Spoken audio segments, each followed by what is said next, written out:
The pastel pink and blue decorations hung from every corner of my sister Emma's living room, and the sound of laughter filled the air as 30 women gathered around tables laden with tiny sandwiches and cupcakes.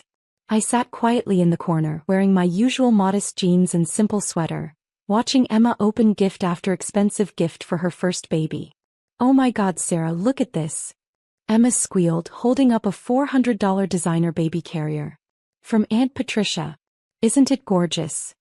I smiled and nodded, genuinely happy for her. Emma had always been the golden child of our family. Married to a successful lawyer, living in a beautiful suburban home, everything planned and perfect. Meanwhile, I was the family disappointment who still lived in a tiny studio apartment and worked odd hours on what everyone called my computer hobby. Mom beamed as she watched Emma unwrap each gift, then her eyes landed on the small wrapped box I'd placed on the gift table earlier. It was simple brown paper, no fancy bow or elaborate card. "That tiny thing?" Mom whispered loudly to Aunt Patricia, not bothering to lower her voice. "Sarah probably got it at the dollar store. You know how she is with money." A few of the other women glanced over at me with those pitying looks I'd grown accustomed to over the years. Poor Sarah, the struggling sister who could barely afford rent, let alone proper baby gifts. Emma finally reached my gift and picked it up, weighing it in her hands. "This is light," she said with a forced smile. "Wonder what it could be." She tore off the paper to reveal a small jewelry box. Inside was a simple silver key on a delicate chain. "A key." Emma held it up, looking confused. "What's it for?" The room fell into an awkward silence. I could feel 30 pairs of eyes on me, waiting for an explanation that would probably disappoint them further. "It's symbolic," I said quietly. "For new beginnings." Mom let out an audible sigh. "Sarah, honey, this is a baby shower. People give actual baby things. Clothes, toys, useful items. Not whatever this is supposed to represent." "I think it's sweet," Emma said quickly, though I could tell she was embarrassed. "Very thoughtful." "Thoughtful doesn't pay for diapers," Mom muttered, loud enough for everyone to hear. A few women chuckled uncomfortably. That's when Mom decided to really drive the point home. She stood up from her chair, wine glass in hand, and addressed the room like she was giving a toast. "Ladies, I have to apologize for my daughter Sarah," she began, gesturing toward me with her glass. "She means well, but she's been going through a bit of a rough patch lately. Financial troubles, you understand. Living in that tiny apartment, working on her little computer projects that never seemed to amount to anything." My face burned with humiliation as every woman in the room turned to stare at me. Some looked sympathetic, others just curious about the family drama unfolding. "Mom, please," I said quietly, but she was just getting started. "I keep telling her to get a real job, but she insists on chasing these pipe dreams. Building websites, she says. As if that's a real career." Mom laughed, and a few of the other women joined in. "The poor thing is barely scraping by. I honestly don't know how she even affords groceries some weeks." Emma looked mortified. "Mom, stop. This isn't." No, it's fine," Mom continued, clearly enjoying the attention. "Sarah needs to hear this. She's 32 years old and still pretending she's some kind of entrepreneur. Honey," she turned to me directly, "stop pretending you have money. We all know you're broke. It's time to face reality and get a job at Target or something. At least that would pay the bills." The room was dead silent now. I could feel my hands shaking as I gripped my purse in my lap. This was exactly why I rarely came to family events anymore. Every gathering turned into a referendum on my life choices, my failures, my inability to live up to their expectations. "Sarah, maybe you should consider," Aunt Patricia started to chime in. That's when my phone rang. The ringtone cut through the awkward silence like a knife. I glanced at the screen and saw it was Marcus, my assistant. I'd told him not to call unless it was urgent, but given the timing, I was actually grateful for the interruption. "Excuse me," I said, standing up. "I should take this." "Oh, let me guess," Mom said with a sarcastic smile. "Another big business opportunity? Maybe someone wants to pay you in exposure again." A few women giggled. I felt my cheeks burn hotter. I answered the call, intending to step outside, but Marcus's voice was excited and loud enough that I could barely hear him over the noise in the room. "Sarah, thank God you answered. I have incredible news.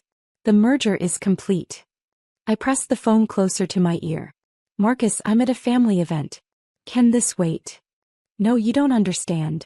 The Pinnacle Technologies merger went through ahead of schedule. The board just approved everything. We officially acquired them an hour ago. My heart started racing. We'd been working on this deal for 8 months and I'd honestly expected it to fall through like so many others had. The fact that it actually went through was, well, it was life-changing. Are you serious? I whispered into the phone. Dead serious.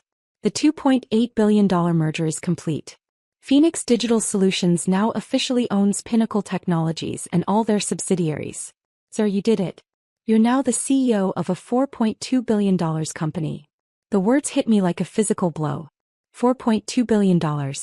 I'd known the numbers, of course, but hearing them spoken out loud made it real in a way that spreadsheets never could. Mom was still talking to the other women, probably sharing more embarrassing stories about my supposed failures, when I made a decision that would change everything. Marcus, I said loud enough for my voice to carry across the room. Can you repeat that? I want to make sure I heard you correctly. Of course.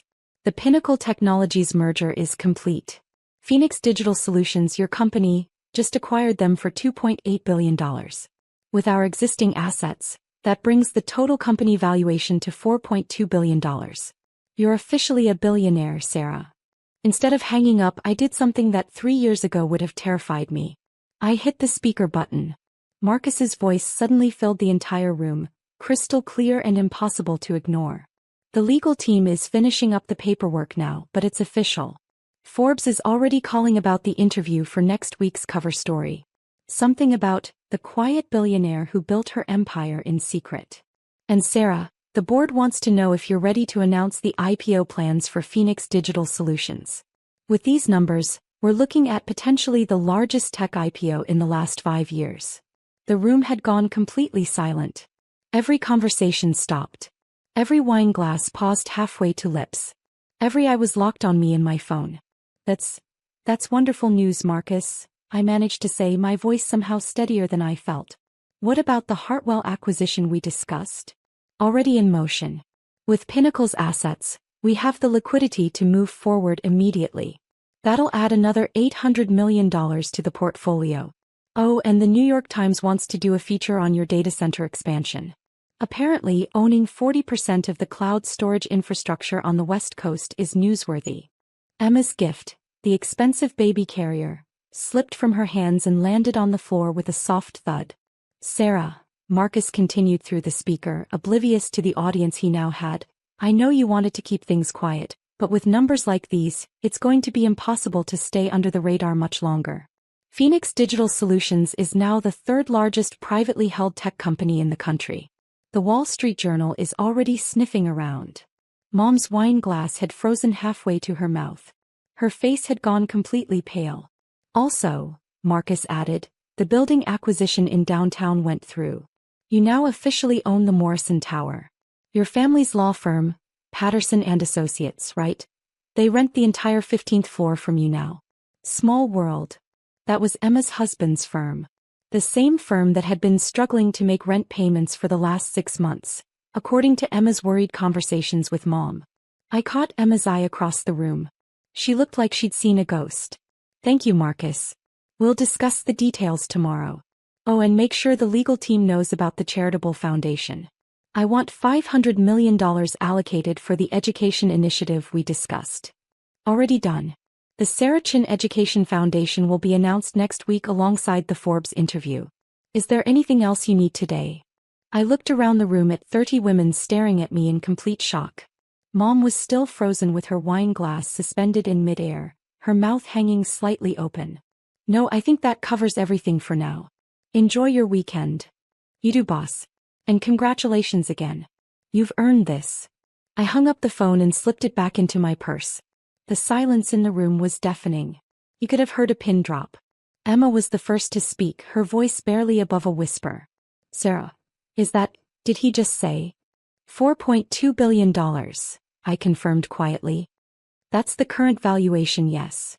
Mom's wine glass finally completed its journey to her mouth, but her hand was shaking so badly that wine spilled down the front of her dress. She didn't seem to notice. Phoenix Digital Solutions, Aunt Patricia said slowly. I've heard that name in the news. They've been buying up tech companies left and right. That's That's your company? I nodded. I started it 6 years ago. We began with cloud storage solutions for small businesses and expanded from there. The data centers, the software development, the AI research division, it all grew organically. But Mom finally found her voice, though it came out as a croak. But you live in that tiny apartment. You drive a 10-year-old Honda. You shop at thrift stores. I live modestly because I believe in investing profits back into the company and charitable causes rather than personal luxury, I explained. The apartment is actually just a crash pad I keep for late nights at the office. My primary residence is in Palo Alto. Palo Alto? Emma whispered. That's where all the tech billionaires live. Some of them, yes. Though I spend most of my time at the corporate headquarters. We have offices in 12 cities now.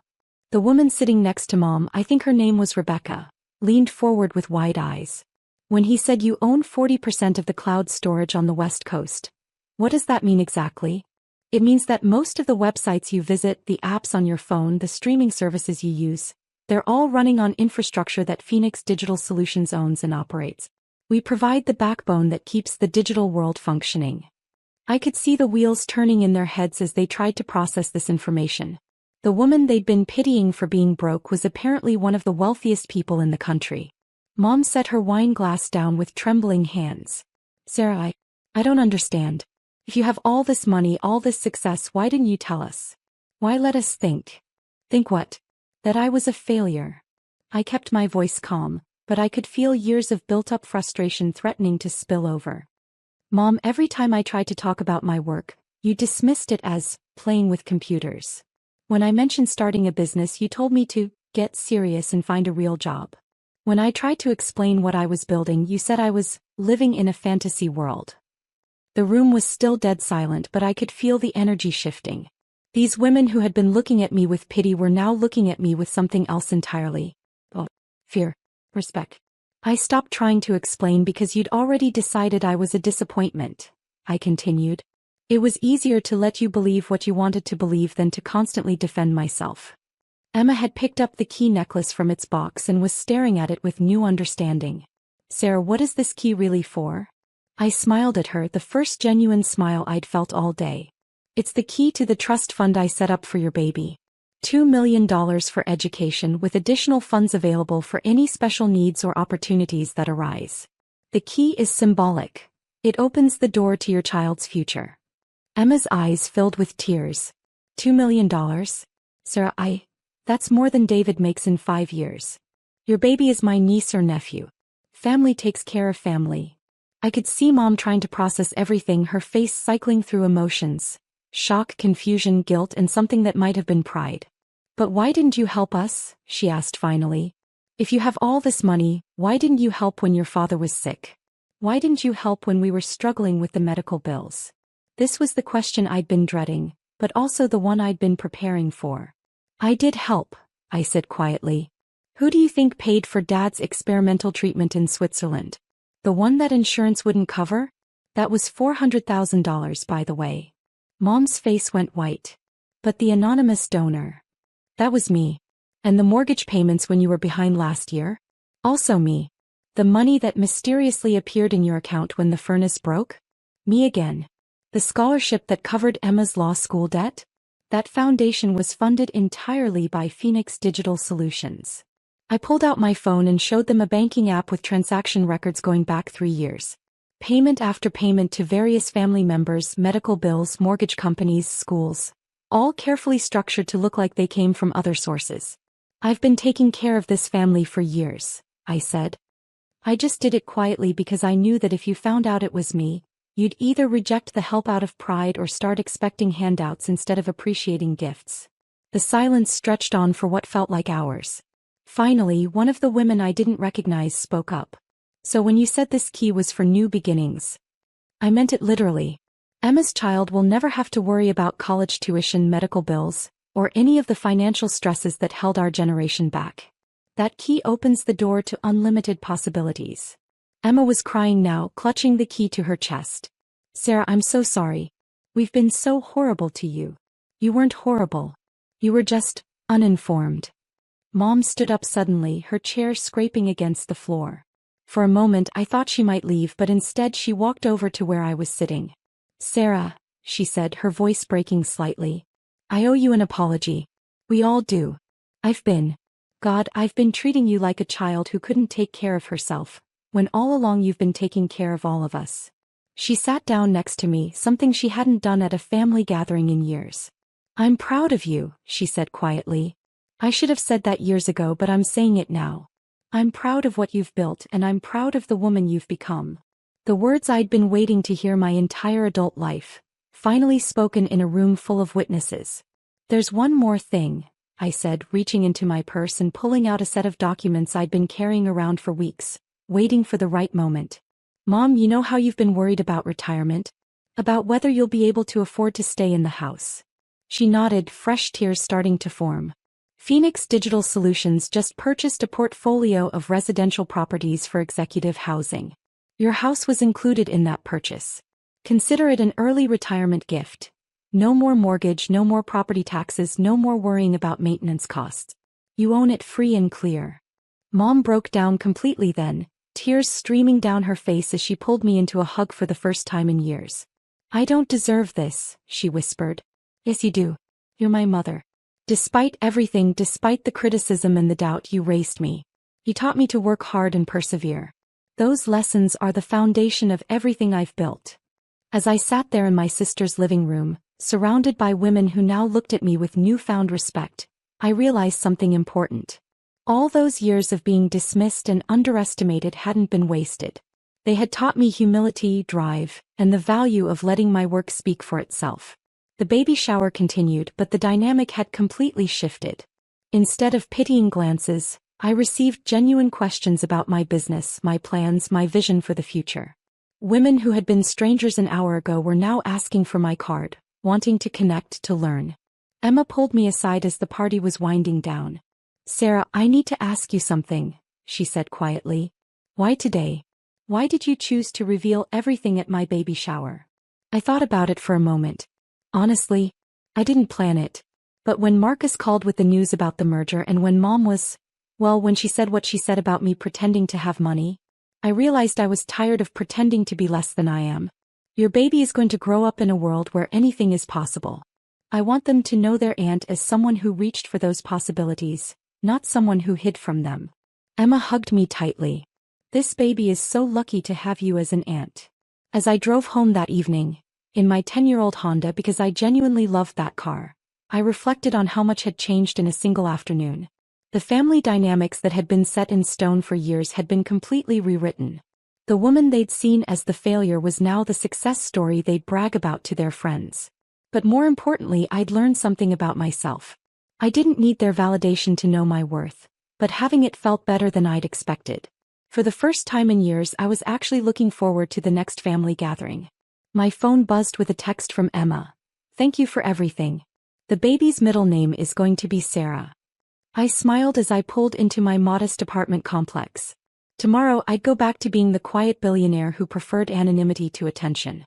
But tonight I was just Sarah, the daughter, sister, and soon-to-be aunt who had finally found her place in the family story.